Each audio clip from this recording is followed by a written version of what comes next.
And welcome back to another episode of the On the Sideline podcast of Jackson and Kyle. I am Jackson, and I'm joined here, as always, by the man who never goes back on his bets, Kyle. Kyle, how's it going? Doing great. What a week one. Exciting stuff, except for the afternoon slate. That wasn't too good. But everything else was exciting. Great time. Football's back, and this was a fun weekend of doing nothing. I ate way too much. I ate like crap, but we're back here, and I'm feeling good. Oh yeah, I had a pizza already. I mean, it's all downhill from here, Kyle. But a great week. I agree with you. The late slate, not the best, but luckily for me, I had my team playing, so it worked out what was good for me. But Kyle, we can't bury the lead here. So last podcast, during our preview show, we were talking about the Patriots, and I was saying I wasn't crazy about Joe Burrow's hairstyle. And then you said, I'm going to play the clip. This is what you had to say when we were talking about it. I'm going to, for the audio only, it's going to sound the exact same, but I'm playing it right now. If the Patriots beat the Bengals, I will show up in that hair. I'll just bleach my hair. If they win the noon game against the Bengals, I'll show up by midnight with bleached hair. Okay, that is what you said. Those were the words that came out of your mouth. So, Kyle, I have to ask you, did you follow through? I mean, what are we even doing here? Why did I ever doubt this? We got the week one sleepy Bengals. We got Joe Burrow. The Slim Shady did not stand up in this game, that's for sure. He couldn't throw the ball 10 yards down the field against this suffocating defense. We had just a tough, gritty performance, a Gerard Mayo identity. Ramondre Stevenson back. He's going to lead the league in rushing this year. So let's go, baby. We are going to the Super Bowl. Let's do it. Look at this. We are going to the Super Bowl. 17-0. I do not see a loss on my schedule. I don't know what's going on here. Kyle, incredible stuff. I mean, I have to commend your, your commitment to the bit. We have Joe with a super chat. Kyle, you owe us dyed hair. You have to keep your fans happy. He's doing it. He did not, no welching on his bets. Yeah, I'm not backing away from this. I mean, look at this. I think I pulled this off pretty well. Surprisingly good on you, Kyle. I have to say. I appreciate it. Mm-hmm. And then secondly, this is for the Patriots. This isn't for anybody else. This is for the Patriots. I followed through. Now you guys have to follow through. Big week one win. Let's keep it going, baby. Let's go. Yeah, so a lot of people reaction in the chat. We have, I'm Team Kyle now. Yeah, I wonder if this is going to be maybe finally could win the preview show. Kyle, it is a little funny. This was the one game you got wrong this week. Was the one where you had to dye your hair. You got it wrong. Yeah, I went 7. The funny thing is we're usually terrible on week one, and then once we recalibrate, we're usually pretty good on predictions. As a total, we went 13-2 through the Sunday games, right? We have one more game, obviously. I have 0 points right now because I hit the lock thanks to the overtime touchdown. So feeling pretty good about it, and I know this is the one game I win against, and I'll never doubt Gerard Mayo again. What a hero. Yeah, so I gotta ask. While we're just on the subject, how did you do this? What was the process of dyeing your hair? I went to a grocery store and found a box that said charcoal bleach hair, and then I followed the instructions on the box. I did it one time, and it came out a little more orange because it said 30 minutes. And then I asked my aunt actually works at Ulta, so she has a little more experience with all this. She said it probably needed to be an hour, so I did a second coat. And that's where we got this going right now. This is incredible. Don't you have like a job? Like, what's going to happen? I work remote. Okay, so. Gotcha. I mean, I was a journalist before that, so I mean, like, what are they going to do? I guess so. Yeah, I don't know. It's like some people that kind of vaguely know you were gonna be like, what got into Kyle all of a sudden? Yeah, what's wrong with this guy? No, I think it looks great. I like it. I'm interested in seeing how long this. I don't know. I'm interested. As soon as this grows back, this is getting cut off. Don't worry. But I followed through. That's all that matters. Yes, incredible stuff. Again, well done, Kyle. We have a great week of football to talk about. Do you want to just jump into it? Yeah, let's dive right in. Exciting Sunday night game. What do you think overall? Yeah, so Rams Lions. It was weird where it kind of was setting up as though it felt like we knew how this game was going to go. Like the Lions were up, 17-3. The Rams were really struggling with their injuries offensively, and all of a sudden, it really was like I think kind of the difference between the quarterback like Matthew Stafford and Jared Goff a bit, where Goff, a very good quarterback, runs the offense very well, but for Stafford, it's just like he is the offense. He's the one doing stuff, and I think really my main takeaway, despite the fact that the Lions ultimately won, is just how good Matthew Stafford is.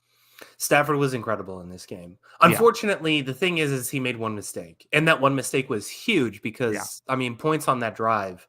I mean, he just misread the coverage. Chris Collinsworth actually highlighted that pretty well. He was looking at man to man across the board. It looked like a cover two setup. He just threw it right to the safety, basically. Stafford was really good in this game other than that. But yeah, that is the point difference that wins them the game, unfortunately. But that was what we were kind of looking at. But I think the thing that was so incredible to me for Stafford is like, it was almost like the Monty Python and the Holy Grail thing where like they just keep taking off like limbs from him and he Hmm. just keeps like fighting. Like they took his offensive line away, they took Puka Nakua away, and they were trailing, so they didn't have a lot of running game to go to because they had to throw the ball. They took all of this away, and it's like, okay, I'll just figure it out. And I mean, Cooper Kupp was also amazing in this game too, so that's not a bad, alternative option. But they just kept taking that away, and it kept working. And I just thought that was an amazing performance for him to be able to do that. And then the Lions were able to answer. I do have some Lions thoughts in this game, but I don't want to get too overreactionary about that because they did win and did play decently well. But I did think Stafford was the story in this game. And overall, like I just watched this game and thinking like the questions I had about the Rams are fine. I thought their coverage was actually pretty good in this game. I thought the outside corners, which we had a lot of questions about, played pretty well. I thought they got a lot of pressure on a good offensive line too. I thought they did a pretty good job overall, both sides of the ball, even given the concerns. Yeah, I agree, and seeing Cooper Cup back was nice, and Foley back. I mean, he was fantastic in this one. So I think that's our thoughts on the. I always hate when we start off with the losing team, but I think it's necessary when a underdog comes in and nearly pulls off the upset. I agree. I think the Rams, they feel like a playoff team. Sort of what we were thinking is the Rams are a playoff team. The Lions are Super Bowl favorites. Even I picked them to win the Super Bowl. How do we Mhm. feel after Week 1 with I feel like not a disastrous Week 1 by any means. You got the win. You're feeling good about Yeah. that. Very good drive in overtime, but maybe not as dominant as you were hoping. Yeah, it was a bit of a sleepy Lions game, I thought. Here's my thing, like I think from watching all of these week 1 games, I thought the offenses just across the board were pretty bad. Yeah, And I think a lot of it, I mean, I don't think I have a pretty strong feeling a lot of it is the lack of times like these first teams are playing preseason now, where like they basically are just treating these week 1 games as preseason. hmm Um and I think that's a huge part of it. Because I mean, even in this Lions game itself, like there was a lot of early down runs. There wasn't a lot of creativity behind it, not a lot of using the play action on those first and 10 situations, stuff like that. Stuff we're just so used to seeing the Lions doing. It just felt like a very vanilla setup from them. So I'm not taking too much away from like the performance. However, I think the reason we started with the Rams in this game, and my overall take on the Lions, is because we know the Lions are really good. The question is, how do the Lions win the Super Bowl? And that's where my takeaway from the Lions is in this game. The way the Lions win the Super Bowl is Jamison Williams steps into that number 2 role. And yeah. Jamison Williams, I thought, was the most impressive part of this game. And that is the key I look at for Detroit, where if they're getting that guy to show up, if they're getting that Jamison Williams, then I think the sky's the limit for this team because Laporta, Amon-Ra, they weren't involved in this game all that much. I think they're going to be still very, very good, probably great, probably all pro level. Jamison Williams is the key to this offense taking that next level and this team winning the Super Bowl. And that was really good week 1 for him. I completely agree. I thought that he was fantastic because Amon St. Brown was barely. I mean, I don't know if they were. I'm gonna have to rewatch the tape and see if the Rams were doing something or what because I don't know what happened there. But he was barely in this game. Gibbs was he had his plays, but he was pretty limited in this. David Montgomery was incredible in that final overtime drive. But Mm-hmm. you're right. I mean, this was the Jamison Williams show, and even Goff wasn't. This was not a great Goff day. It just wasn't. So Yeah. it was fine, but like it wasn't. We've seen better from Goff. So I agree. I also think the offensive line was just fantastic in this with the Lions. Even it wasn't perfect, but it was pretty close. Yeah. Yeah, I mean it was pretty darn good. There was a few plays they gave up some pressure that I thought they could have done better, but overall, Hmm. I thought it was really good. And like you said, It was Montgomery and Jameson Williams, and I think those role players are going to be really key for this team. So I'm very pleased with that. And then, like I said, I think with offenses, like if there was a bad offensive day just across week one, I'm willing to write some of it off just because, like I said, a lot of these teams didn't play preseason with their first teamers a whole lot. This is a lot of like shaking off the cobwebs for teams. The other part of this team, and I was interested in seeing, was the defense, which I still think I had some concerns about. Like, I thought it was better than what I saw last year. I thought the coverage is at least in the right places a little bit more. You just got to execute a little bit better. Terrion Arnold, I thought had some really good moments, but also some really bad penalties. So those are things you'll have to improve. But overall, I thought the defense showed signs that it could be a lot better this season too. I agree. I actually think I have more positive takeaways than negative ones from the Lions. I know that like the overall game didn't go exactly as planned, but you won the game. I think that the defense being better, I'm trusting the offense is going to get back to what it was last year. My final thoughts in this game for me. Maybe this is a hot take. If we're going to have these overtime rules, let's just have ties. Like, don't even have overtime. I don't like the coin toss, or I want the coin toss to be something else. I want there to be some like, just give it to the home team gets the ball or something. I hate the idea of like the loudest cheer in this game was the coin toss. Like that's just I don't like. For me, watching it, it's purely subjective, but I just don't like watching that. Yeah, I would love to see the stats on the team that gives up the long drive in the final, like gives up a scoring drive in like the final 30 seconds and then has to play defense the first thing in overtime. Because I think that's the biggest disadvantage in the sport. Right. Like you literally just had this long drive, they got the field goal, they tied the game, and then you immediately have to step back on the field to try and stop them. And Detroit walked the ball down the field. Like the Rams defense was just completely gassed on that one. Like I think that's something that's very frustrating. Because it's like you want it to be as fair as possible, and sometimes it's just not. And you say, well, if you want to stop, if you want the ball, stop them. I get it, but at the same time, like that's asking a lot of a defense, man. Yeah, it's an advantage to get. It's not like that's always been how I view it. It's not a guaranteed victory winning a coin toss, but it's an advantage by picking tails instead of heads, which is I just think a little silly. Yeah, I agree. And it was a fun game overall, and it's unfortunate it has to come down to that. I would have loved to see the Rams get back on the field. Yeah, but still a fun one. No asterisks on the win or anything by the Lions. Just from a viewer standpoint, kind of my critique. Kyle, should we just go to Patriots Bengals? I mean, it was the biggest upset of the week. It was the only. I mean, you said we only got 2 games wrong in our picks. This was one of them. All of a sudden, I mean. So I watched the Bengals side of the ball here because, well, what am I doing? Kyle, go ahead. I'll give you the floor. Patriots, Bengals, what are your thoughts? There are some things I loved about this game. Obviously, from my perspective, my team won, so I have to feel good about that. The positives are, I thought Ramondre Stevenson looked terrific. I mean, he was the best offensive player in this game by a substantial margin. Like, between both sides of the ball, it wasn't even close. He was fantastic. He was pushing the pile and going downhill. This offensive line, which there was a ton of concerns about, at least going downhill in the run game, I thought they looked pretty good. They really did. They moved the Bengals. I thought they did a really good job there. The pass protection, I think, had some issues, which obviously the Bengals have 2 very good pass rushers, so that's that adds to it. So yeah, I thought the Ramondre Stevenson thing was big on offense, and then defensively, I mean, this Patriots defense still looks as active, as frenetic, and just as much of a pain in the ass to play as they've ever seen. It seemed like every player in the secondary came up with a big play at one point. Kyle Duggar stripped the ball right at the goal line that Marcus Jones was able to recover. I mean, it's really hard not to get excited about it, but like I just keep looking at a guy like Christian Gonzalez and think this is a budding star. Like this should be an all-pro player in the future. This could be a top 5 corner in the league. He's played 5 NFL games, and it's hard not to get excited about what I've seen.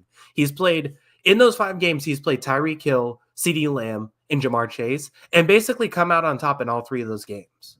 Like, that's just an incredible resume for 5 games. And not only that, you have guys like Keon White. We talked about Matt Judon, obviously leaving was tough, but probably the right decision given his age and contract. Christian Barmore not being able to play with blood clots. And it's like, okay, Now, what do the Patriots do for a pass rush? And then Keon White comes out and gets 3 sacks in this game. I mean, those are just incredible things that we've seen. And the young players for the Patriots stepping up, I thought, in this game, especially in the secondary with those young guys. Keon White at the defensive line, and also Stevenson in the backfield. Those were the big players in this game, and that was the difference. James in the chat says, why the hell do straight males dye their hair, especially when it looks whack AF? So I'm not sure if they're referring to you or Burrow there, but I guess not. James, maybe not a fan. That's unfortunate. I thought I looked good. I think you look good. I disagree with James. Kyle, I'll be honest. I think the Bengals are fine. I think the Bengals, I watched their side of the ball, and I'm like, oh, you've had 8 possessions. You fumbled at the goal line on one of these. You had a turnover and downs on another one. There was a muffed punt as well. Like, I think they're fine. The Patriots had remember the Mike Zimmer Vikings would always run with Dalvin Cook like all the time, just trying to get 8 possessions was like the goal. That very much felt like this game for the Patriots. Hey, it's a strategy that can get you some upsets, and they might need some because coming up, a brutal schedule to start the year. I mean, you got the the Seahawks next week, and then the Jets and the 49ers, and then the Dolphins, and then the Texans, Jaguars, Jets again. Finally get the Titans. I mean, that's a tough start to the year, but this way can win you some games. I'm not freaking out about the Bengals. They historically struggle week 1. Something maybe you should have thought of before saying you would dye your hair if they lose. Yeah, I mean, I don't see a loss on the Patriots schedule. Let's just be honest here. But no, I mean, I'm not overly concerned with the Bengals. Do we need to talk about this a little bit though? Like this happens every time now. Yeah. And I think they were still the better team in this game. The Patriots ran a bunch more plays. The Bengals couldn't get off the field on 3rd down. That was a big part of it.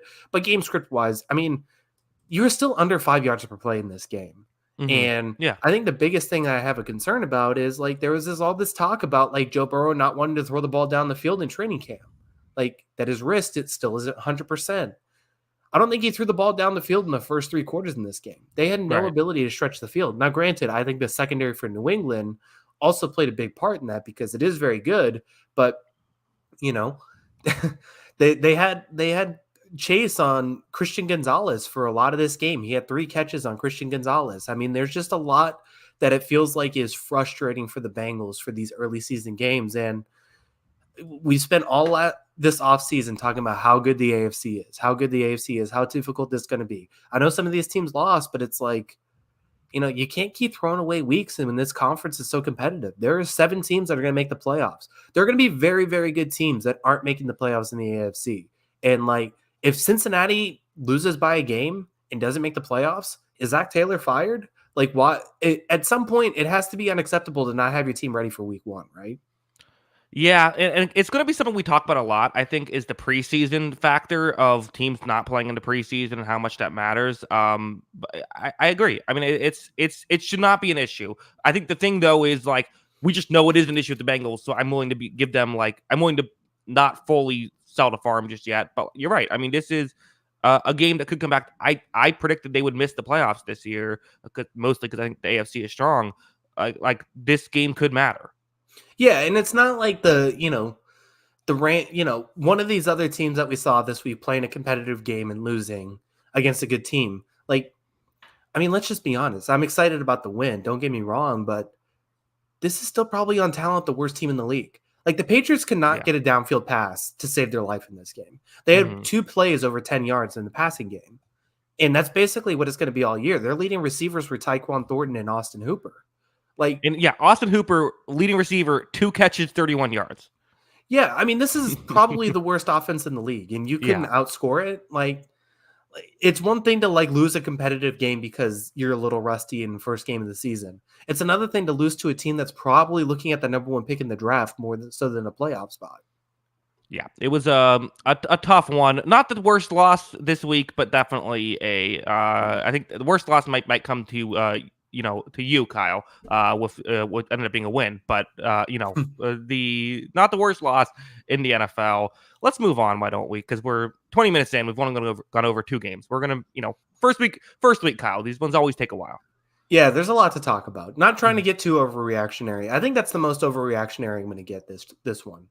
Okay, I might have some hot takes here. I got plenty of hot takes. In fact, Kyle, we got to keep people tuned. Plenty of going crazy towards the back half of this show. Texans Colts. The Texans win a very competitive game, an important game in the AFC South. Kyle, I'm going to say something. I have a feeling we're going to say a lot this year. Anthony Richardson made a lot of mistakes, but man, did he make some good throws too. Oh my God. Did he make some good throws indeed? I mean, that first touchdown is that might be the best throw of the season by anybody. Yeah, it was. I think that's the best play of week one, easily. Like he's getting pressured in front of him. He can't step in this throw. He basically just flicks this thing 70 yards. And I mean, Alec Pierce with 2 huge catches in this game. And that was just on the money. He had to put it perfectly too, because there was 2 guys underneath the receiver. So if it's short, it's a pick. It was an unbelievable throw, really unbelievable. And yeah, I mean, this is about what we expect from Anthony Richardson, right? 9-19 passing, 212 yards, 2 touchdowns, 1 interception, 6 carries, 56 yards, and a touchdown. And I don't even think that does the whole story. Early in this game, they had a 4th down. They had a little hitch route. He overthrew his receiver by like 5 yards. And it was probably a first down if you just, put the ball on the money. That's just kind of who he is as a player. Like, it's exciting at times. It's absolutely electric. And you know what? I'm buying in. I think it was really fun. I think this team's going to be really competitive. I thought they were good in this game and competed with a very good team in the AFC. I'm not sure how much I'm buying in. Right? I can't figure out the Anthony. I think the Colts are a very good team. I think the Anthony Richardson experiment is still just confusing to me. Kyle, look at his advanced stats page. It's incredible. So his average depth of target was 16.4. That's over twice as much as what CJ Stroud was at. His completion percentage over expected, negative 14.2. So he's negative 14%, what you expect his completion percentage to be. So if you expect the completion percentage to be, I guess what would be around 60, he was at 48 here. It was a wild performance. I can't figure this guy out. Yeah, it was a really weird game just in general, because I kept this was on one of my 2 main screens too, and I kept glancing at this game thinking the Texans just feel like they're in total control. And every time I looked up, though, it was the Colts are driving with the chance to pull it within 2 or 3 or something like that. And I think a lot of that too is because the Texans were the better team for 48 minutes of this game. But there was also 12 minutes of Anthony Richardson magic mixed in there that made this a little more interesting than it probably was. I think the Texans are the better team, but I mean, if you're going to pull off 70-yard touchdown passes like that, then you're going to put your team in a place to win a lot of games too. Yeah, it was interesting for the Texans. I mean, CJ Stroud was CJ Stroud. Nico Collins had some. Nico Collins is the best receiver on his team, I think. Which I don't know if people talk about him that way, but I think he is. Diggs didn't light up the yards score sheet, but had a pair of touchdowns. And then Joe Mixon, 159 yards and a touchdown as well. So he had some nice runs in there as well. So it's all the pieces working so far for the Texans. The Texans feel as advertised. Maybe they would have liked one more stop on defense to really feel good, but so far, I think both teams can feel optimistic after this week. For sure. I think the Texans got to clean up some stuff in their secondary. Part of the reason that Richardson was able to hit some of those big plays was I thought there was mistakes back there. I think that'll get cleaned up as it goes along. But I think the interesting thing is this was kind of you're pushing your chips into the pile moves, bringing in these 2 veterans, and through week 1, both of those veterans really brought some interesting things to this team, and I thought made an impact. So very good win for the Texans. I thought they looked very good. Stroud made some really good throws in this game too, man. That last throw to Nico Collins, got the first down. I think it was a 3rd and 11. It was just pinpoint accuracy. It was also great concentration from Collins. Collins should have been an All-Pro last year, and then Stroud looks like the guy we were expecting in year 2. So I was very impressed. A couple dangerous throws, but for the most part, I thought it was a really clean game from him. Yeah, I agree. Made a throw from his knees. Crazy stuff from CJ Stroud. Let's move on. Let's go to a game I was watching because I'm watching the NFC South. No, we're not going to Panthers Saints yet. Don't worry. Steelers Falcons was there's a lot to talk about here. Kyle, you were right on this. You were saying you picked the Steelers to win. I think you even talked me into it. I think my biggest takeaway is, I mean, listen, TJ Watt is amazing. Alex Highsmith is amazing. The Steelers find ways to be competitive. And one thing, let's start with the Steelers actually. Like I think a great example of the Mike Tomlin effect is Justin Fields in this game being a game manager, not putting the ball in harm's way, like just doing the simple stuff. It's like that's so not Justin Fields, but Yeah. like it just goes to show the Steelers culture. Like they get guys to buy in and they're all just trying to win the game. Yeah. He missed some really easy throws in this game, though, too. But at the same time, I thought, like you said, the big thing with Justin Fields was you didn't want those high-risk plays. You didn't want those turnover-worthy plays. And I didn't see a lot of those in this game. And that was the impressive thing. And they weren't going to put him in the position to make those ones. So I guess the question is, I know Russell Wilson didn't play in this game because of an injury. Who plays week 2? Like, because I think it's got to be Fields. Like, this wasn't an awesome offensive day. I know they have, 6 scoring drives because Chris Boswell was just this super leg. I mean, like, and he punted too. Yeah, that was pretty cool too. So unfortunately, I did go against him in fantasy, although I still won. But he had like 26 points, just ridiculous. But yeah, I mean, so I know this wasn't an awesome offensive day because I know you had 6 scoring drives, but no touchdowns, all that kind of stuff. I think you left some meat on the bone there. But I just think for a team that lacks offensive talent, like the legs of Justin Fields still mean something. And they got first downs that I don't think Russell Wilson's able to get because he can run for it. And if he's not going to make the mistakes, I think he has to play. Yeah, I mean, I kind of think it's like if you liked Wilson, I think you can still start him week 2 if you want. But like, at the very least, the only reason you're moving off of Fields is because you like someone better, and that's not a bad situation to be in. I think you can do all right with Fields. I think they have 2 all right quarterbacks. Like I mean, we'll get to some other quarterbacks later on in the show.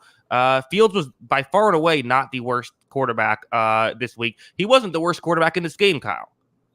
No, he was not. Kirk Cousins, I mean, it wasn't just that it was bad. It was like those throws like just defied logic. Like the interceptions defied logic. Some of the mistakes defied logic. And I don't know, it kind of looked like last year's Atlanta, didn't it? Like, isn't that sort of the issue? Like, we wanted this new Atlanta with all these offensive weapons and a new coaching staff that's going to utilize all these players so much better. Outside of like, the only difference in this game felt like that Kyle Pitts and Bijan Robinson were actually on the field more. Not that they were more effective. But even so, I mean, like, yeah, I agree because that's a good way to put it. I mean, you look at like the EPA. Brian Robinson was negative 2 EPA. You have Kyle Pitts who was positive, but not by much, 0.4. Like when he's targeted, like there was not. Bijan was very effective in the passing game, as he usually is. But yeah, I mean, it's the kind of thing where it's like. Maybe I was kind of saying this all offseason. Maybe we're putting too much blame on Arthur Smith. Like maybe these guys are only just okay. Like maybe Bijan Robinson isn't Derrick Henry, and we should stop running the offense as though he is. Maybe Kyle Pitts is a good receiving tight end and not Travis Kelce. Like that's kind of how I view this stuff. Yeah. Yeah, and basically the whole deal, what I was saying was I think PFF had it up. I don't have it with me right now at this second, but like I think Tyler Algier played like 10 snaps, and they rotated a lot of tight ends last season, and Kyle Pitts was basically on the field this entire game. But even, Kyle Pitts did have the touchdown, but it was 3 catches for 26 yards on 3 targets. Bijan was a little bit better, but not by much. So it's just like, it's okay if these guys are just solid, but at the same time, you're expecting star power out of these guys, and we definitely didn't see it. And we definitely didn't see it out of their very expensive quarterback now. So that's the problem. I mean, yeah, we're talking about like Cousins was a disaster. I mean, he also had multiple fumbles that got called back due to penalties. And like, I don't know if they were really his fault, but it still happened. So like Cousins wasn't a serviceable quarterback in this game. It's not that he underperformed. He was bad in this game. So I think the one thing you have to hold on to if you're a Falcons fan is the Steelers have done this. Like, how many times did Joe Burrow not look like a serviceable quarterback playing the Steelers, right? Like, they can do this to you, but it's a very depressing week 1 performance by the Falcons. And I think another thing that's going to be a trend, talking about these week one things, is like I think there's a lot to be said about just how much you trust an organization. And for the Steelers, they're an organization you trust. They do the right things. They do the simple things. The Falcons don't always do that. And Kyle, we have a super chat, a $50 super chat from the Look at great that. Overlap 618. This is Overlap, and I am sick and tired of Jackson's shameless movie channel plugs. Speaking of which, don't forget to log on to Overlap Picks and use code Overlap 100 at checkout for 10% off. Yes, thank you, Overlap. Appreciate these super chat. Yeah. You seen Beetlejuice yet? No. You're not gonna see it? No, I don't think so. I think I'm not. I feel like I'm not big on the. Oh, we're remaking this movie from 30 years ago. Okay, go ahead. That's not my thing. That's fair. Yeah. Yeah. Anyway, I agree with everything you said about this Pittsburgh Steelers. They do this. Atlanta will give more of a chance. Kirk Cousins, first game back, maybe it gets better, but it did not look good week one, so we'll see. Here's my question. Here, maybe this is a hot take. Maybe this is overreactionary. Top 100 players in the league. Let's just say you make a hypothetical ranking. Obviously, you have Patrick Mahomes probably number one. And let's take away some positional value, obviously. Is TJ Watt number two? No. I mean, when I made my list, I think I put Fred Warner. I made a list this offseason. I think I put Fred Warner number two. I mean, he's top 10 for sure. But Kyle, I mean, I thought you wouldn't even have him as number one at his position. You're a Myles Garrett over TJ Watt guy. I mean, last season I was, but I mean, I think I think you're being a bit of prisoner of the moment here, Kyle. It might be. But I mean, he was unbelievable in this game, man. Did you watch him? Like, I mean, he was and even like that fumble recovery where it's like there's a bad snap and it's just there's like three Falcons guys right next to the ball and somehow he's the first one to get it. Yeah, it was like he was like maybe centimeters offside from having like the greatest performance ever because he also had another strip sack and fumble recovery. Like not greatest performance ever, obviously, but like just another fantastic play. That one mixed too, where he's like centimeters offside. It was just unbelievable. And like the funny thing is, like this is a very good offensive line that he went against. Yeah, and he made it look like high school kids. Like he just moved him. Like anything he wanted to do, he was in the backfield almost every play. This was unbelievable. Like, no, yeah. He was. I was again, shocked. Like, I was just shocked looking at this. Like, he's just gonna. It's just like, okay, you're gonna do whatever you want, and nothing else matters. Nobody matters in this game except for TJ Watt. That's what this game felt like. I mean, I feel like sometimes you'll ask me the question of like, do you agree that he is the best person to ever live? And I'll be like, well, probably not. And then you're like, well, I think he's really good. And it's like, okay, well, yes, I agree. I agree. TJ Watt was in fact very good in this game. I'm with you. He was. I mean, easily one of the most valuable defensive players in the league. I mean, it's where would the Steelers be without him? He's great. Yeah, it was great. It was really good. I mean, he was the star of the show, and as he should be because he's the best player on the field in this game, without a doubt. Well, let's move on to another, I think, disappointing performance by a quarterback making a lot of money. Cowboys at Browns. This was quite frankly, a disaster by Cleveland. I believe I picked Cleveland to win. This is my only miss so far. I mean, we got to start off with Deshaun Watson. I mean, it's at the point where you're like, do you even start him next week? That's the conversation people are having. Yeah. It feels extreme, but at the same time, man, like, holy crap. I mean, I don't even know what to say about it anymore. Like, this just needs to be studied. Like, it's gone. I do not watch Deshaun Watson and think there's even a semblance of the guy who had like 5,000 passing yards 4 years ago, or whatever it was. Like, it's unbelievable what's happened to him at this point. He had one, I thought, really outstanding throw in this game where he was hit and Amari Cooper dropped it. But like, I don't even think like the scoreline does it justice. Like 33-17 is almost nice to the Browns. They weren't close in this game. And I mean, this is already this was a bad trade before Watson took a snap and he was perceived as a really good quarterback. Right. Giving him the fully guaranteed money, giving the 3 first-round picks, whatever it was, all that stuff. It was viewed as a bad trade then. This might be the worst trade in NFL history. Like, this wasn't close, and you're home for game one, and you were booed by halftime, and you're basically booed the rest of the game. I mean, this is a disaster. It's straight up a disaster. Yeah, because also, like, I mean, you compare this and the Russell Wilson trade got a lot of comparisons because it's giving up a lot of money and draft picks for a player who ended up not being very good for you. At least the Russell Wilson thing is the Broncos like, okay, well, we tried to get a quarterback and we failed. Like the Browns also like have alienated half their fan base in doing something like this on top of it. So like, yeah, I mean, it's a disaster on all fronts. And Kyle, they can't get rid if they want. They can't cut him. He's stuck on the roster because of the way the contract is structured. He'd be like it would be a $200 million cap hit if they cut him this year. He is on the roster for this year, and next year it's still over $100 million if they cut him. I mean, he's going to be on the roster for the next 2 years. I do think. I think. I mean, if I as a general rule.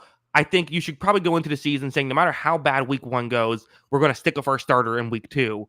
But I don't know. I mean, they're playing the Jaguars the following week. Like, you do have to start to wonder if it's Jameis Winston time.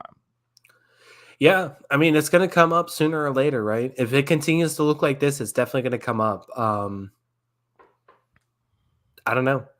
I don't know when you start to ask those questions because, similar with the Bengals, like, it's going to get away from you quick in this conference. There are too many good teams in this conference to keep dropping games and not being at your best. And you may have to start asking about that change because right now it doesn't look like it's up to scratch. Kyle, I'm gonna play one of my favorite games to do on these midnight Eastern shows. Guess the negative EPA for Deshaun Watson. 16. 21.9. Wow. Yeah, it was a tough performance, and he had a nice like garbage time drive there to bump that up a little bit as well. Prescott also in the negatives. I mean, I didn't think the Cowboys were fine. The Cowboys barely played today. Yeah, it felt like they were going through the motions. This was another one where it's like it felt like kind of a sleepy performance just because they didn't need to do a whole lot. It was first game after preseason, and I think like just two like your two best offensive players were also going through like major contract disputes. I'm sure that played a part in your offseason workout regimen and all that kind of stuff. They didn't play a lot of preseason. Like I think the Cowboys offense is going to be fine. I will say like I would say the benefit is that you ran the ball pretty well. 100 yards, 4 yards per carry. You scored a touchdown. Ezekiel Elliott in only 10 carries looked pretty spry. And I think that's the biggest question for the Cowboys. Even Brandon Cook says that, you asked for that number 2 receiver. Cooks, had a couple big catches in this game. I think you feel good about that. So I'm not worried about the Cowboys offense. I'm not making any observations on the Cowboys offense. I think the one thing I would take away, granted, we just said all that stuff about concerns for Watson. The secondary did look really good too. Yeah. Those safeties are unbelievable, man. Like that's another group too that I was really impressed with today. I thought Hooker and who's the other guy? Wilson, Donovan Wilson. Hooker and Wilson, I thought just, took away everything over the top and came downhill and made some big hits. I was impressed with them. Yeah, really good stuff. I agree. I think this is, again, an optimistic. Perhaps I was too low on the Cowboys, which I have a tendency to be. I don't know why. I feel like I don't think I hate them, but maybe I secretly do. They're a regular season team. That's all it is. That's true. Yeah, very good in the regular season. Let's move on. Let's go to the Titans-Bears because this was a wild one. It's Caleb Williams, 14 for 28, 93 yards, and pulls out the victory, and somehow was not the worst quarterback in this game, Kyle. Oh my gosh. Yeah. I mean, Titans were one of the two teams in the first half. Everything looked like it was going right. And then everything went wrong in the second half. And I think what went wrong in the second half is like, I don't know if Will Levis put too much mayonnaise in the coffee at halftime, but like, I mean, like, oh my God, that was probably the worst second half performance I've ever seen. Like, it's got to be up there. Just the second half of football was just miserable. They're up 17-3 at halftime, got outscored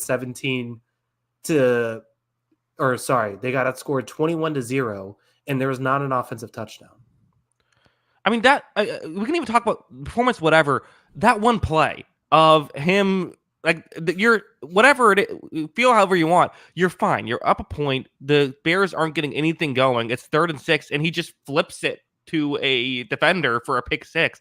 Kyle, their win probability before that play 81%. It dropped to 40% after that one play. It dropped over 40% on a single play that was also one of the worst plays I've ever seen in my life. That's just, I think at that point, you're like, okay, let's start scouting quarterbacks next year.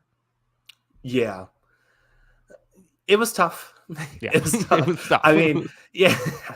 I mean, this was not a fun game to watch, I'll be honest. Outside Well, it of was the a comedy, great game to watch. I disagree. I think this was fantastic.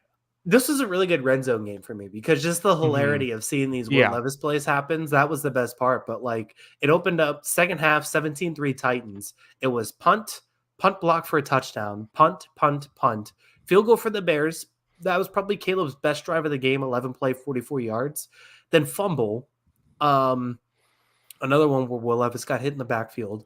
That turned into a pretty quick field goal. And then that interception for a touchdown. Yeah. And then punt, interception, ending game. Like, hey, Caleb Williams, first game, fourth quarter comeback already. How about that? Yeah. The fourth quarter comeback indeed. He was obviously very bad in this game. Looked very much like a rookie. I thought the Tennessee secondary did play pretty well. But, I will say, like, if I'm taking any positives away from this game for Caleb, there's not a lot. Right. If I'm taking any positives away, though, we talk so much about, like, I think part of it was, like, he was bored in college and, like, not going to took a lot of dumb chances and chances he probably didn't have to. And, I mean, the reason why they won this game is he didn't make, like, any huge mistakes. Like, he made mistakes, obviously, but nothing that was like flipping the ball to the other team for a pick six. So, sure. He didn't make those monumental mistakes, I thought, and that was the big thing. Yeah, I did think he made the occasional play. And the thing I have to say is, like, CJ Stroud didn't have a very good week one last year. Like, it's hard. I mean, we'll talk about the other rookies. Like, I don't think either rookie was great, although I thought Daniels was pretty good. But it's week one. That being said, like, this was an underwhelming. I mean, I gotta bring up, like, your takes on Caleb Williams all off season. Kyle was like, "Oh, he's gonna be great." You were talking previewing this game. It's gonna be fine. Like, I think you said you'd rather have him than Justin Herbert or something like that entering this. And, like, this is kind of why just evaluating quarterbacks is hard. Like, Caleb Williams checks every box, comes into the league, doesn't play well week one. Could mean nothing. It could also mean something. Yeah. He'll light up the Texans. It'll be fine. No, I'm just kidding. Yeah. No. It was a wild game. I don't have too much else to add other than that one Will Levis play. And yeah, Caleb Williams, not the best. Yeah. I mean, that's basically what it was. Like, if Ryan Tannehill wins this game, like, just straight out, like, yeah, Ryan Tannehill would win this game pretty easily. I think that's a good. Let's go through the rest of these and talk about, like, because, like, talk about if Ryan Tannehill wins some of these games. I think that could be a through line throughout a decent number of these games. But first, let's go to the battle in Florida. Jaguars taking on the Dolphins. It's a good game. I mean, there was some stuff going on before the game with the police officer detaining Tyreek Hill and all that. But once we got into the game, of course, Tyreek Hill ends up making his presence known on the field with 130 yards and a touchdown. Jalen Waddle also had 100 yards. The Dolphins took a while to get going, but once they got going, they would not be contained, Kyle. Definitely took a while to get going. I think the only thing that was interesting was, like, they didn't run the ball effectively well. Like, that was the one thing that was kind of surprising just because they've been able to do that.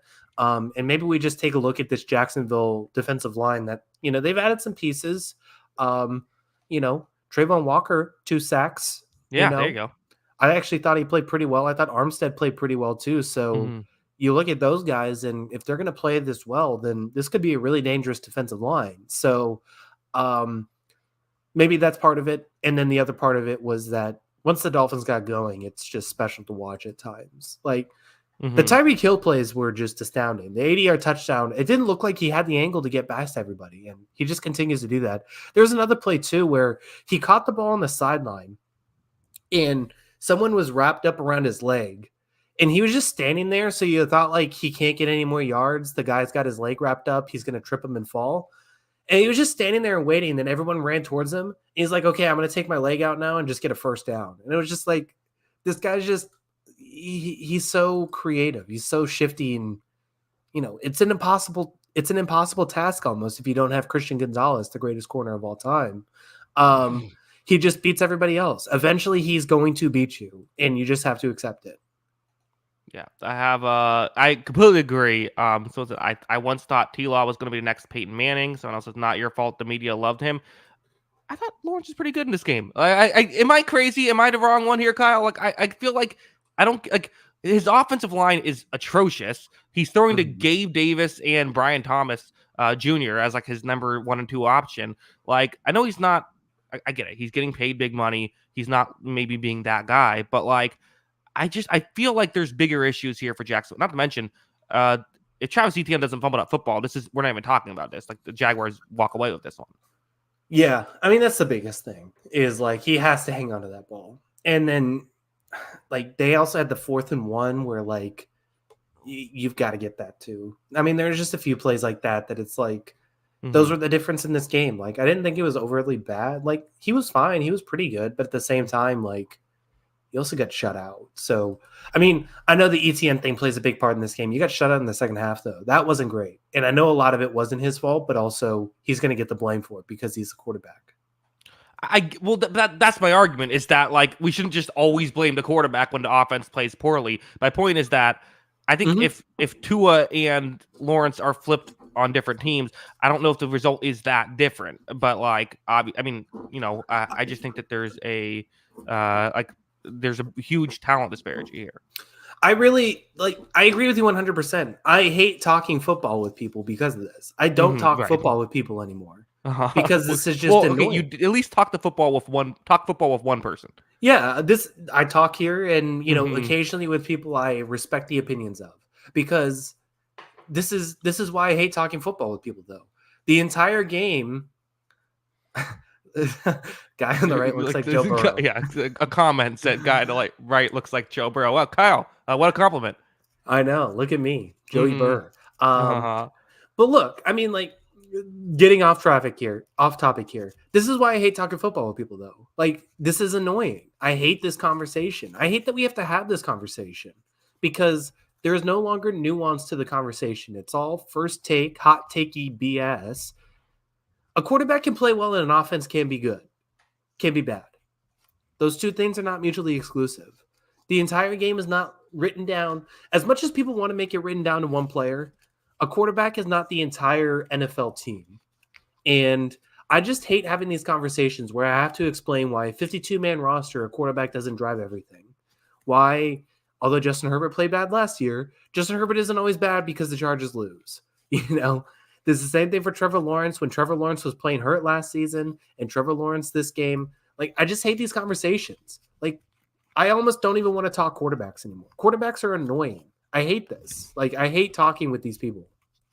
Well, okay. Kyle, we got 8 more games to talk about. So let's on that note, let's keep. We might have to keep it moving. We're almost 50 minutes in, and we're not even halfway through the show. But that's okay. We're having fun here. Let's go to Cardinals Bills. This was shaping up to be a real surprise. I think the Cardinals were up. What was it? 17-0, 14-0. They were up big early on. It seemed like the Bills started to beat. It was one of those games where the Bills were kind of beating themselves early on. I remember there was a commenter on the preview show saying, if the Cardinals win, you better give us credit. Well, do not have to give the Cardinals credit. I will anyways, though. I mean, they made some real plays. Kyler definitely has a bit of like, very kind of similar to Matthew Stafford of like, isn't going to be perfect on every play, but it's going to make plays and kind of, he is the offense on a lot of this stuff. Marvin Harrison didn't exactly light things up. 1 catch for 4 yards. I think you were hoping for more there, but they were able to make offensive plays and they got some key plays defensively, but kind of what we thought is the Cardinals defense just wasn't able to hold up against Josh Allen and the Bills. Yeah. And that was another conversation where I felt like I heard some people say the Bills offense, offensive concerns were real and people were concerned about that in preseason. And now it looks like it is real. They basically gotten the ball in the red zone every possession to start this game. They just couldn't get off the field on defense. That was really the thing is like the Cardinals were making this a long possession game. They went down the field. They took forever, scored. Buffalo got in the red zone, fumbled. Then it was field goal, both teams getting in the red zone. Then Cardinals took a long drive down, scored. and then Buffalo scored right before the half because they got in the red zone again. And I think a lot of Cardinals games are going to look like this as long as Kyler Murray stays healthy. I expect more from Marvin Harrison Jr. He only got targeted 3 times in this game. I know that was a big talking point. They didn't really use their outside receivers at all, which, I think that's something that it'd be interesting to see all 22 footage, especially because there were concerns about Buffalo's corners. Were the corners just really good in this game, or were they not prioritizing the outside players? So that's going to be something that's interesting to see. But they went over the middle a lot. Greg Dortch, Trey McBride, those are the 2 guys kind of involved. And I think from the 2 sides, like, I thought Bill's offense looked really good. I thought the defense looked shaky in the first half, looked a lot better in the second half. And then the Cardinals were kind of what I expected them to be this season. Yeah, but I think the Cardinals were a little better than expected. I think their defense was a little better than expected. So that would be my main takeaway. I think Cardinals could be maybe a bit more scrappy than I thought. Also, my other takeaway: Josh Allen, good at football. This was a good MVP start, right? I mean, he was incredible in this game. But the issue was, so he had that fumble, and then the commentators like, well, this is the issue of Josh Allen. Is he'll sometimes put it's just because the narratives take over. So like he has to like have like 5 interceptions this season if he's gonna like win MVP just because of the narrative. Yeah, I mean, it really comes down to that. But no, he was great in this game. I thought James Cook looked really good. Keon Coleman had some big plays in this game. One down the sideline, especially. Like, I have no concerns about the Bills' offense. I was pretty bullish on that preseason. I felt like there was a lot of like, oh, this could be concerning. And I was like, no, 17's on the field. It does not matter. And I know this isn't a good defense, so we take it with a grain of salt. But through week 1, I feel really good about this Bills' offense. I thought they looked terrific in this game. Yeah, I still want to see them against different defenses, but we will get to that next week. Kyle, so you had a rant on why you hate talking football. I will now go on my said rant about hating talking about football with the Broncos-Seahawks game. So I watched this game, and like to me, it was very obvious what happened, which was Bo Nix looked like a rookie out there, did not play very well at all. Had the occasional play here and there that makes okay, that's why you drafted him in the first round pick. You hope you can build off of that. But for the most part, was an absolute disaster. And then I go and I listen to people and like, well, Bo Nix was pretty good. No, he was not. Bo Nix was he was very bad in this game. I thought he was missing throws. He was turning the ball over. This was Ryan Tannehill wins this game for the Denver Broncos. Yeah. Yeah, and especially like the Seahawks came out in this game sleepy. Like this wasn't a good Seahawks performance. And honestly, like if I'm taking away anything from the Seahawks, it kind of felt a lot like last year where I felt like the process and the results are not equating here, and that's my concern. But they didn't win. I mean, this wasn't a good performance at all. Like, I don't know what people would say. Like, 42 pass attempts for 138 yards. I saw the last person to do that was 40-year-old Ben Roethlisberger. And yeah, I mean, it just wasn't good. I'm not writing it off as like he's a total disaster for the rest of his career now, but it wasn't good in week 1. I mean, this wasn't much better than Caleb. It wasn't much better than Jaden. It wasn't better than either of those guys, honestly. It was bad. It was bad. And he had some really bad throws in this game too. So yeah, I don't think it was a good Bo Nix performance, and he blew my parlay because they got that backdoor cover with the cheap touchdown, which was annoying. Oh no, yeah, that's tough. I mean, yeah, again, I don't think that I think he showed some flashes, but it's one of my pet peeves. It's like we're allowed to say what we're all watching like happen. Like I was getting annoyed when I'm watching the commentators. There was a moment in the Eagles Packers game when the commentator was like, both of these teams have a chance to have an elite defense, and I'm like, what game are you watching? Because it's not what I'm watching. Like, we're allowed to say bad things about a team, even if that fan base is then going to get mad at us. Like, that's our job. Yeah. I mean, look, the thing is like, this isn't much different than Bo Nix in college. Like, he throws the ball quickly. He gets it out. He makes the first read and throws that ball. A lot of it's basically behind or a couple yards beyond the line of scrimmage. Like, that's basically what Bo Nix is. The issue is if you're going to run that offense, like, you don't have the personnel to run that offense. Like, they don't have yards after catch guys. I like Courtland Sutton. That's not Courtland Sutton's game. So I just don't really think it's a good personnel for what they want to do. not to mention, like, I just don't think he's built to throw the ball downfield in the NFL level. That's just kind of what I think it is. Yeah, and I'm higher on Knicks than you are, although I don't think this is a great week to make that argument. But I do think there is some good stuff. I mean the Seahawks, they got off to a real slow start. They had the muff Yeah. punt, they had the interception, and like the Broncos just couldn't capitalize on it. So I like the rushing from Bo Nix. I think if a guy like him, I think Bo Nix has to be. You have to use his running as a part of his game. He can throw off balance pretty well. I think if you're going to make him work, and that's what they tried to do. Honestly, this performance reminded me a little bit of like how the 49ers use Trey Lance, of like, we're going to make this as easy as possible for you. Yeah. And if I stretch Bo Nix 3 more inches and put him next to Daniel Jones on a highlight reel, would you tell the difference? Of this week? Just in general. Yes. Daniel Jones has had good weeks in the NFL. Daniel Jones has won a playoff game. Yeah, that's fair. I just don't think there's a whole lot of difference there. Like, that's basically what I view him as. Maybe. I think the issue is probably a ceiling thing. But yeah. Do we have any thoughts on the Seahawks? Underwhelming performance, but a win is a win. Yeah, I mean, I'd like to see that passing game play a lot better. I think Yeah. that's the only thing. Lockett had a good game, but that was basically about it. They didn't get anything with those 2 outside guys. Kenneth Walker really kind of, figured this thing out on his own. I mean, there was some highlights where he was just dragging dudes. He was really good in this game, I thought. So that's probably a big takeaway, is that. And I did think the defense did play better in the second half too. So, you do give him credit for that, although rookie quarterback on the road. So my whole bet was fading the rookie quarterbacks on the road, and it was basically right. I was off by half a point in this game. Joe in the chat said, Jackson, you're turning into a Daniel Jones homer. That might be true. I guess we could just take us there then. Why don't we? Let's talk about the Vikings Giants, where when we previewed this game, we're like, okay, both these teams stink, but at least they should be it should be competitive. I picked the Vikings because I was like, well, I just like the structure, like kind of going back to a theme of today of like just a good organization that knows how to win. Sometimes you got to trust it.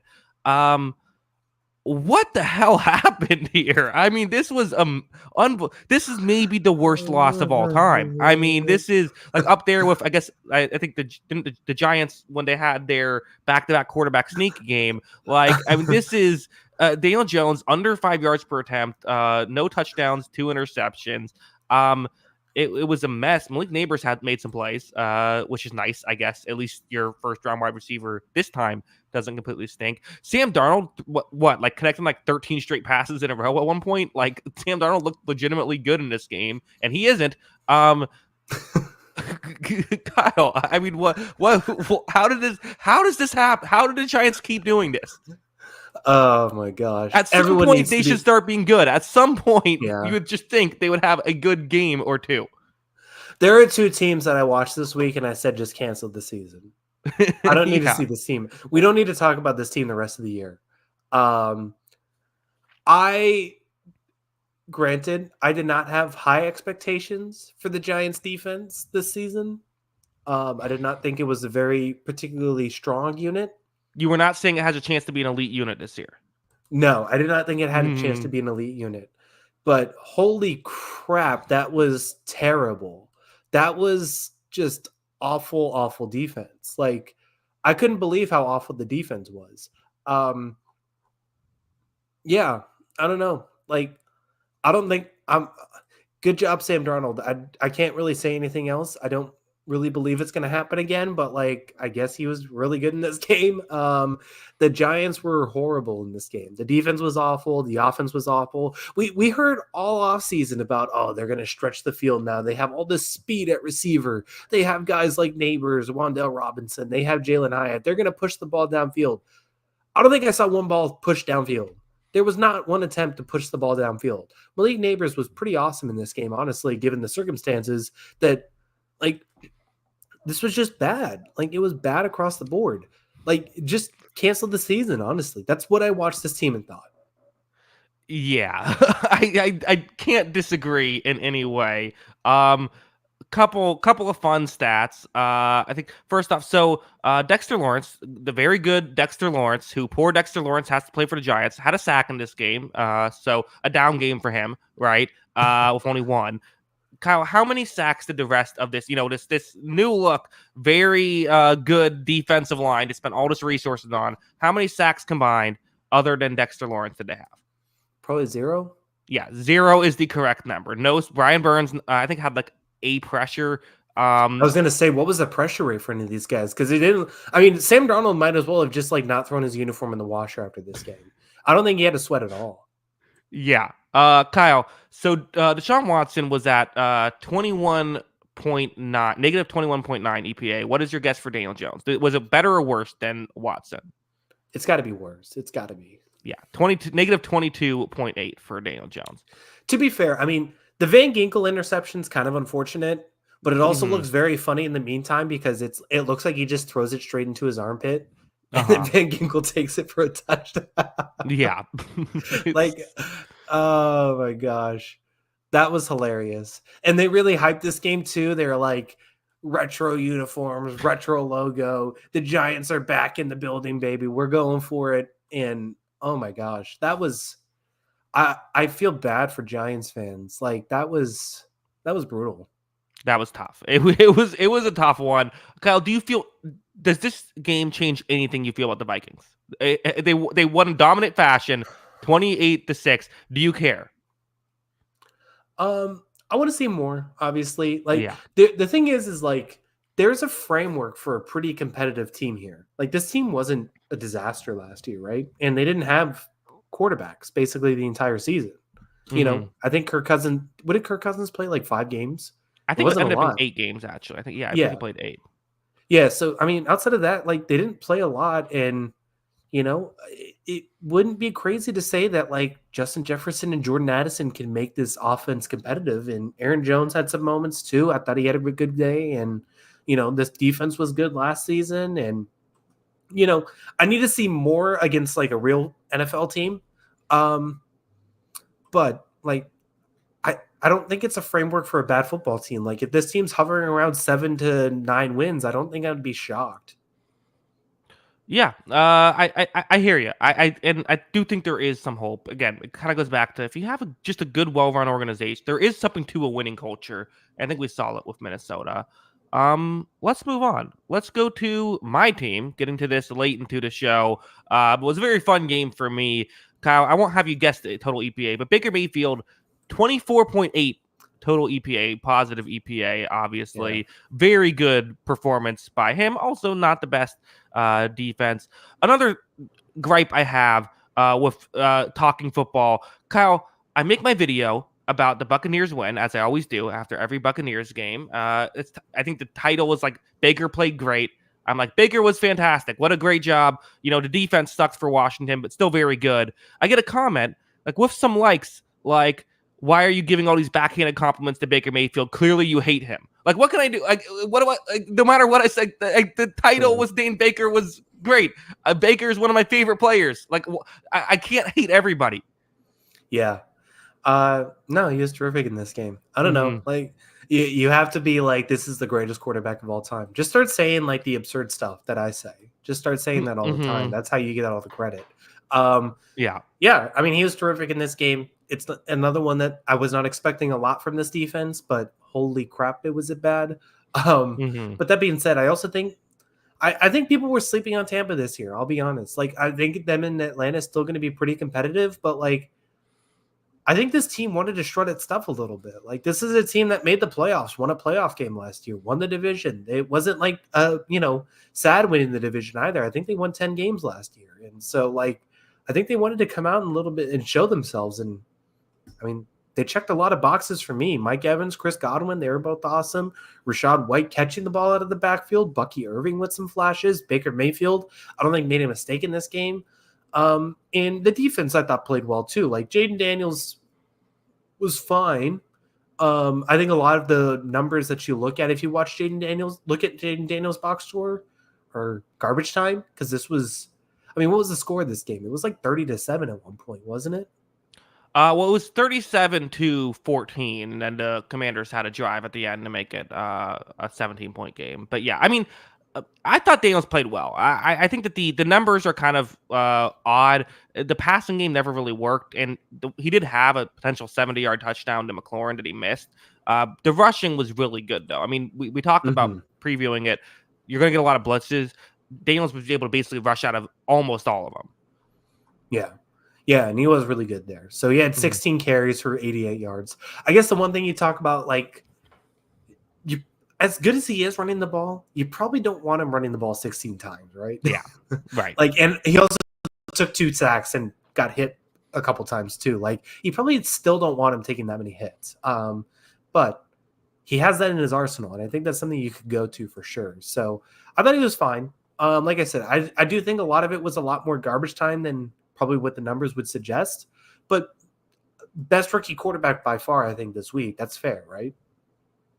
Yeah, I think so. I think he's the one you look at if you're a fan of the team. Like, oh yeah, that was good. Like that, it wasn't perfect. It was a rookie for sure, but like yeah, definitely something to build off of. Now, not a lot of teams play like the Buccaneers, so like how well would that carry over next week? I don't know, but at least for week 1, you feel okay at least about that. I mean, everything else was a disaster, but about that you feel good.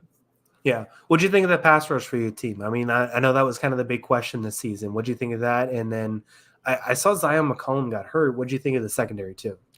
Yeah, I mean, pass rush. It's hard to measure the pass. I thought the pass rush played okay. It's hard to measure it because obviously there was so much blitzing. I think it's hard to tackle Daniels, so it's kind of a hard game to really measure that.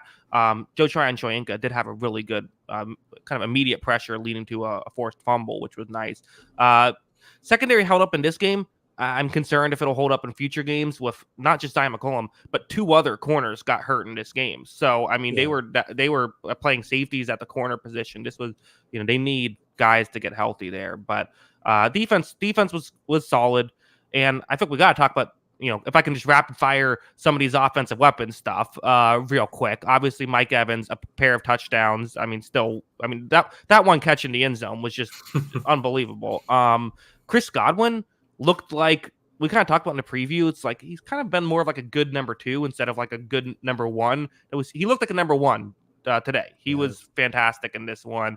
And Jalen McMillan, who they drafted in the 3rd round, has really looked like a guy here. I mean, he had the 132-yard touchdown, but he had another one that would have been a 30+ yard touchdown that he dropped. There was a one that would have been a 30+ yard touchdown, but he was interfered with. And then there's another one that could have been a big gain, probably 30+ yards as well, that Baker just missed him on. So like he had like potential like 3 or 4 touchdowns in this game that just couldn't quite get. If they can have another real piece here, I mean, this could be a better offense than we even thought they would be. Yeah. 100% agree. No, I thought it was really good. And like I said, I thought they used the 2 backs well too in this game. I thought they both had moments of really good stuff, and looks like Tampa's got weapons. I agree. I thought it was really good stuff. Yeah. Just week 1 to play Detroit. It's going to be a tough one next week, but we'll see how it goes. 4 games left. Well, let's talk about the games that didn't happen today before we get to Panthers, Saints, and Raiders, Chargers. Let's just go in order, I guess. Ravens, Chiefs. Kyle, talk about the preseason stuff a little bit. This does feel a bit like the Chiefs played a good amount of preseason, and they were kind of ready, a lot more ready in this game than the Ravens were. And like, I know it's like, well, you want to stay healthy and all that, but now the Chiefs have a big win against the Ravens. These 2 teams could compete for the 1 seed. Like, this is kind of a big deal. It's once again the Ravens kind of beating themselves yet again against the Kansas City Chiefs. Yeah, it definitely felt like one of those games where, I mean, you have to say, like, it's now a mental thing for Baltimore to beat this team, right? Like, it just has to be, because this is a team that's usually pretty clean, pretty smart, pretty, ahead of the curve, and it's just constant mistakes and little things here and there that add up. I mean, even beyond like just the mental lapses and the penalties were a big thing in this game. Like, I don't even think they managed the clock all that well in this game. I felt like I was constantly watching the Ravens like just let 10 to 15 seconds off the clock that I didn't think were necessary. And that was throughout the game. And I don't think they managed the clock well. I don't think they managed penalties well. They obviously had a couple turnover too. Um, yeah, I agree. I don't think they did a whole lot that they would have loved, and they kind of had to abandon Derrick Henry in the running game early because they were trailing for a lot of this game, so they didn't get to use a whole lot of that. And I thought the offensive line struggled because of it, and Lamar was running for his life. And I mean, I thought Lamar had a terrific game, but um, it all of that, and it came down to basically an inch from winning too. So it's frustrating, but every time now you've played the Chiefs the last few years, it's not insurmountable. You just got to get over that hump. Yeah, and it's almost like that's even more frustrating. Like they can Yeah. beat them. Like they're making mistakes. Although, again, it should be mentioned, it's not the Chiefs have played perfect football in this game. Like Mahomes did have Mm-hmm. a interception of his own. So like you are going to get mistakes on both sides, but usually mistakes are a lot more on Baltimore side. Even like the fourth down, like Nelson Aguilar runs like instead of blocks runs a route, and then that lets it be they don't get the Mm-hmm. first down conversion on that. Like little things like that just like shouldn't really be happening. Lamar missing, as great as he played, missing guys at the end there when they needed Uh-huh. they needed a throw. I didn't think Derrick Henry did a ton in this game. So Isaiah Likely's, I guess, just like the best tight end in football all of a sudden. That's interesting. So there's tons of positive takeaways, but yeah, probably a bitter loss. And the Chiefs, I have nothing to say. The Chiefs are the Chiefs. Xavier Worthy looked good. I'm still like, okay, he had a couple of nice plays. One of those was on a blown coverage. I want to see, a little more before I'm willing to crown him, but he's really good. Rashid Rice had 100 yards. He's awesome. And obviously Kelsey is Kelsey. So yeah, there's Chiefs are what they are. Yeah, Rashid Rice was really good in this game. Chiefs look fast. Like, that's the big Yeah. thing. And I love the pace they played with to start this game. I thought they were really quick to the ball, getting it to the line, and using that speed too. I love the pace that they play with. I thought it was really good. I thought this was like a maybe B minus Patrick Mahomes game. Like, I think you could debate Lamar outplayed him despite a couple missed throws. Mm-hmm. But he was still Mahomes, and that was really good. I think my two big takeaways are this. Number one, Jalen Watson, Shamari Connor are going to be just fine. Now, Granted, this is not the team with outside receivers that are going to really challenge them. But I thought they looked terrific in this game for sure. So I'm very pleased with the Chiefs corners. Trent McDuffie too in the second half. I think Xavier Worthy got him a few times in Zay Flowers got him a few times in the first half. Of that second half, Trent McDuffie in the slot was also terrific. And then my second takeaway, Noah Gray, Travis Kelce, Justin Watson. Somebody's got to get a tattoo, man. I can't spend all game trying to figure out who the hell is catching the ball for the Chiefs. Noah Gray, Justin Watson, Travis Kelce. Someone get together. Grow out your hair. Get a tattoo. Get something. Kelce used to have like yellow gloves, I think. That was the differentiator. I can't tell any of these three guys apart. So get together and figure this out. I can't stand watching these three white dudes run around. They all look the same. They have the same body build. I'm sick of it. Stop it. Okay, well we'll get on that. Maybe someone needs to dye their hair like how yours looks or something to really help. Well, you can't out. see that with the helmet on. Someone put true. that was my other take. So my other two takeaways from this week. We're going so long, so I'm just going to keep going. No, it's fine. It is what it is. My two takeaways from this week, just as a whole, were the padded helmet thing. Apparently everyone in the NFL just cares about looking cool because I think I saw 5 guys total in all these games wearing the padded helmet. And they look fine too. I thought I didn't think it didn't really stand out. I just sort of half noticed it. I guess they're wearing the padded helmet. I didn't realize it's barely noticeable. Yeah, I was just amazed. Okay, only 5 guys care about not dying of brain injury. So I guess that's cool. As long as you look good, I guess that's all that matters. And then the second thing I wanted to notice was kickoff strategy. I thought that was pretty interesting to watch because especially in this game, because the Chiefs were pretty content with just letting the Ravens start at the 30-yard line. Every kick was out of the end zone. And then the Ravens were much more like, let's make them return it. And you're running the risk of them returning it for a touchdown, obviously, but you may tackle them shorter. So I was kind of interested in that this week too, especially just seeing who's just okay, we'll let him start at 30, and who's okay, return this ball. We don't want to give him the shorter field. Yeah. My main takeaway with the kickoff, Can we stop calling it the dynamic kickoff? Can we just call it the kickoff? Do we have to keep every time? Like, do we need new branding? Is it going to be the thing that in 20 years, like, it used to just be called the kickoff, but now it's called the dynamic kickoff because we've changed it. Yeah, no, I mean, I hope we can just move past it. And like, I think it works. Like, I do think it works. We had a couple of cool returns in this game. Like, just call it the kickoff. Just make it permanent. It's like how we still call it Super Wildcard Weekends. Like, no one knows. Now it's weird. Anyway, we're going too long. The Friday game, which I was a fan of a Friday game. I thought that was a fun thing for them to do before we get to high school football. It was a wild game. I mean, this was one of the tough. This might be the toughest loss in a sense for the Packers because not only did you lose the game, but Jordan Love's injury. If we kind of start there. Malik Willis came in and he was doing stuff for the Packers in his little sample size. But, neither defense played well, despite what the commentators will tell you. Both offenses made some real plays. Matt LaFleur was fantastic coaching. But Malik Willis, someone who's really struggled at the NFL level, the Packers kind of went out of their way to not put much of an emphasis on the backup quarterback position. You have a few weeks with Jordan Love out.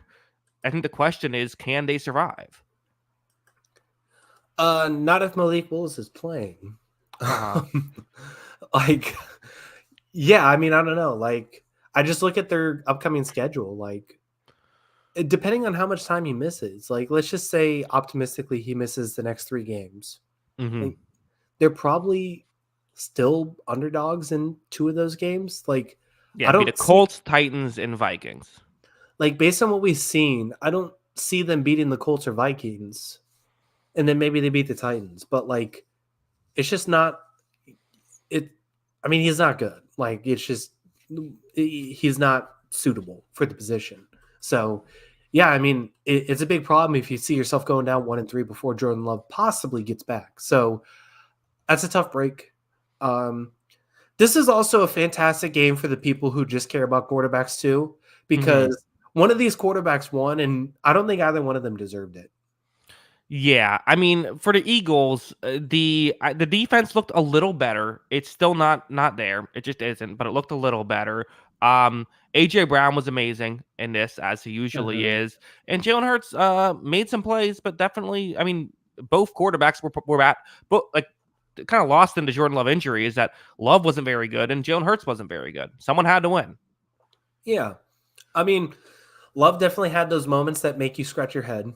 That's all kind of his inconsistent game. He made some fantastic throws too. Jaden Reed, we mentioned AJ Brown. Jaden Reed was given a run for his money in this game too. So I thought those 2 guys were kind of the difference. Like, those 2 receivers were the best 2 players in this game. Yeah, and Saquon. Saquon was very good. But even like, I thought a lot of Jordan Love's good plays were very much good Packers plays too. I didn't think a lot of it was like, Love just made that play. At least I think Hurts had a few, like, he made a play. Yeah, I would agree with that. I did think Hurts made some plays, but he also basically directly handed the ball to the team several times, so that's also not a good strategy either. But yeah, it was just interesting to watch. But yeah, I mean, I think the biggest thing I would take away from this game is, like, we wanted to see new looks from these defenses, particularly because I think we know these offenses are going to be pretty good as long as the quarterbacks are healthy. And I don't know. I know these are good offenses, but I did not come away very optimistic for either defense going forward. I did not either. It's week 1. We could see, there could be room to improve. I think I feel better about the Eagles because there is room for improvement. You could try to, shift things around, and I think I'm not expecting Hurts to play better. I think for the Packers, I would probably feel pretty similar if it wasn't for Jordan Love getting injured. Yeah, I mean, that's the big thing. Like, even beyond it, like, I mean, if he misses 6 games, like, this is probably over. Yeah. Like, they're out. Yeah. And it's like, because if, we're talking about, if they can go 1-2 down in the next 3 and be 1-3, like, there's an extra wildcard team. Like, they're okay. One of the issues too, though, is even though it's kind of an easier start to this season, like, now you basically wasted all of your easy games and we weren't able to clean up and get some of the wins that you wanted to get. And you have a tougher end of the season that now you're going to have to be better in. So Yeah. I mean, the Packers, I felt pretty good about them being a playoff team entering week 1. They're probably the one team I feel like has hurt their playoff like percentage the most. Yeah. And it's not even for performance. It's just for injury. Like It's it a little changes performance, everything. mostly injury. Yeah. If this team were healthy after this game, I'd be like, okay, they're going to make the playoffs. This was a competitive game. These are 2 playoff teams. Even though there were mistakes, these are 2 playoff teams. But yeah, I mean, if he misses a good amount of time, like we mentioned that 3 weeks thing, if he just misses 3 weeks, then they're coming back with Jordan Love at the Rams, and then they still have the Texans, Jaguars, Lions on deck, and then 49ers, Dolphins, Lions again. Like, that's just not an easy thing to navigate. Global Citizen says Daniel Jones for a late 7th rounder. I mean, Jones is going to have to at least go for a 1st rounder, right? No. But just going back to me being the Daniel Jones supporter, it is funny too. It's like, I don't get why the Packers don't just sign Ryan Tannehill or trade for something. Like, the whole argument against it is, well, it's hard to learn a playbook quickly. Malik Willis just got there. So it's like, you're already having someone who just learned the playbook. Like, Josh Dobbs, this is what he's meant for. Yeah, there's got to be somebody better than this. There is somebody better than this. We know Ryan Tannehill's better than this. I don't know why he's not on a team. Like, unless he's like really asking for a starter job. I think it really is just like he's only going to play if it's the right situation. Like, I don't know if it needs to be a starter, but I don't think he's just going to go sign it for a $1 million deal just to continue playing. Would Tom Brady right now be a better quarterback than Malik Willis? Easily. I mean, I think, from judging from what I understand, I think people wouldn't necessarily be too mad to get him out of the booth either. It was an interesting week 1. We had him in week 1, and we had Colt McCoy make his week 1 for college football. Okay. And Colt McCoy was a bit of a disaster, I will say. Okay. I thought Brady was a little bit better, but it wasn't too much better. Gotcha. Understood. Yeah. I don't know. I listened to a little bit of Brady. I thought it was fine, but I didn't listen to that much because I was focused on Tampa Bay. 2 games left. Let's talk about 2 NFC South. 2? Yes, 2 games left. Panthers, Saints. We don't spend forever on this. Panthers are really bad. The Panthers stink. It's another one of those games where I'm like, I don't even know if I take anything positive away from this from the Saints' perspective. It was Panthers are very bad. Oh my gosh, yeah. They canceled the season for this one too. Yeah. Cancel it. I don't need to see anymore. And when you said there's 2 teams to cancel the season, no one said, oh, what's the other team? Yeah. I mean, this was very obvious. Like, we don't need to see anything else. This was horrible. And I mean, the Bryce Young thing, I mean, like you said, he was never going to be CJ Stroud, but they're drafting a quarterback next year. Hey, more yards than Caleb Williams. There you go. Only got that. Yeah, they're drafting a quarterback next year, 100%. It's tough. So that is going to be the start, and this is a rebuild. This is a full rebuild. All those assets. I mean, this might be the second worst trade in NFL history behind the Deshaun Watson one. Yeah. So that was bad. Look, give Derek Carr needs to celebrate a win here. Derek Carr should go out in New Orleans and just, take his shirt off at a club and go crazy. He deserves this. Is Derek Carr a take your shirt off at the club guy? I think he's very much a read the Bible by a lake. Well, he deserves it this week, man. You're right. Go down to Bourbon Street and have fun. Like, you got ridiculed, you got booed at home several times last season. Like, I don't care if he was playing Youngstown State Penguins. Like, he should go out and celebrate this game. He was terrific in this game. I don't care who I played. I looked awesome. Put this one in your resume, take the win, and move on. Yeah, I mean, because we can all say, "Oh, Panthers stink." Like, I think it's like a 4-point spread entering this week. Yeah. So, the problem with the Saints is they won by too much. If they won by the Buccaneers winning by 17, it's like, oh wow, impressive performance. The Saints win by 37, and it's like the Panthers stink. Like, once you win by too much, then people just blame the other team. It is what it is. But no, good job by the Saints. Yeah, I mean, this game could have ended 60-0 if they cared. Like, that's what it was. Yeah, there maybe should have been a mercy rule involved or something. I don't know. Let's move on, though, because we got one more game to talk about before we get out of here. Raiders-Chargers, which was a relatively competitive game. Antonio Pierce had a baffling decision at a certain point when the Raiders were down 6 points. It was a 4th and 1 in Chargers territory with 7 minutes left, and he elected to punt. The Chargers then got a touchdown drive, and that was the end of the game. Basically, weird job there. Jim Harbaugh, did some good stuff. Again, talk about structure. Like, it wasn't fantastic passing wise, but it didn't have to be. J.K. Dobbins, 135 yards on 10 carries. Crazy. Had a couple of big ones for the Chargers. Cool to see him back. But yeah, I mean, not a great performance by the Raiders. It just wasn't like this was the offense made some plays, but I think underwhelming by them. And good job by the Chargers. Absolutely. Good job by the Chargers indeed. I thought they did a pretty good job. I think the passing game is going to flesh itself out a little bit more, but what we saw from this defense, when's the last time we felt like this run defense actually won their battle? I thought this was a really good game for them. I thought the secondary played pretty well. And even then, like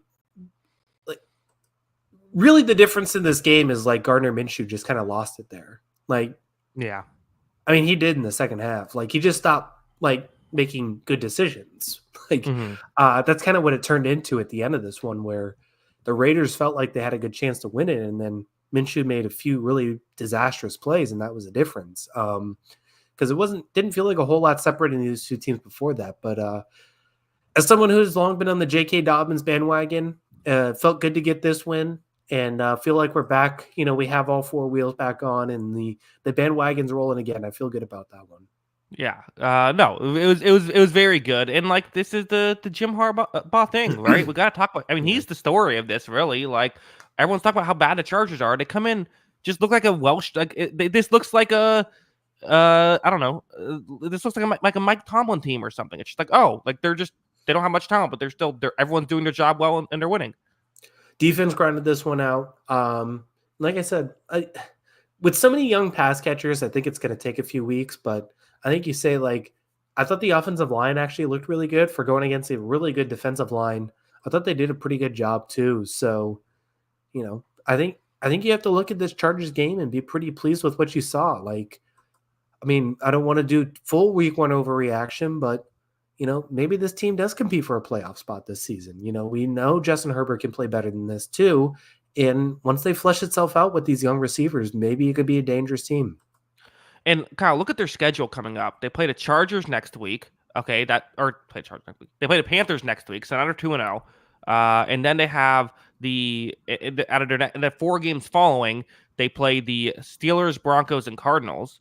Those are 3 winnable games. They also have the Chiefs in there, so that's going to be tough. But like, it's not crazy. This team could be. I mean, I'm almost expecting them to be like 4-2 at this point after 6 weeks. Yeah, and not to mention like just the bad quarterbacks. We have the Broncos on this schedule twice. Mm-hmm. We saw what the Titans were. That's on their schedule. Deshaun Watson's on their schedule. We saw that this week. Well, the Browns are on their schedule. We'll see if it's Deshaun Watson. Yeah, exactly. Mm-hmm. So Raiders again on their schedule. Then you have to feel good about a lot of these games. Like 10 wins is not out of the question for this team. Kyle, let them know where they can find us on Twitter before we head out.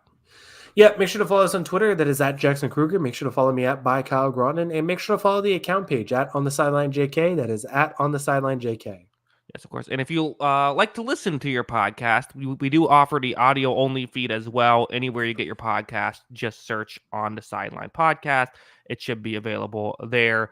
Thank you to everybody for if you made it up. Shout out to everyone's with me here at 1:30 on the East Coast. We're we're tired, but we're making it work. A long show, but it always goes long week one. A very, very fun show. Of course, we'll be back Tuesday next week, a different time, Tuesday at 6 p.m. Eastern. So be on the lookout for that. And then every week we will be here at midnight Eastern time, recapping every single game. So hopefully if you can find time to join us, we do appreciate it. We had at one point over 300 concurrent viewers, Kyle. So people love the midnight show. Yeah, people love it, especially early weeks in the season. So good to have everyone here. Good to have any new viewers too, and looking forward to next week. Yeah, we definitely have new viewers because we had a decent amount of people confused about why Washington was listed as the Balls. That's always the tell. That's the tell. And anyone asking about my hair is probably a good giveaway too. Yeah, it might not have. I think there were some people that showed up 10 minutes in, like, what the hell is going on? Yeah. Always love the new people, love the old people. Let's get out of here. Yes, we'll have new people and old people. Thank you to everybody again. We do appreciate it. We will see you on Tuesday. And until then, have a good one. Peace.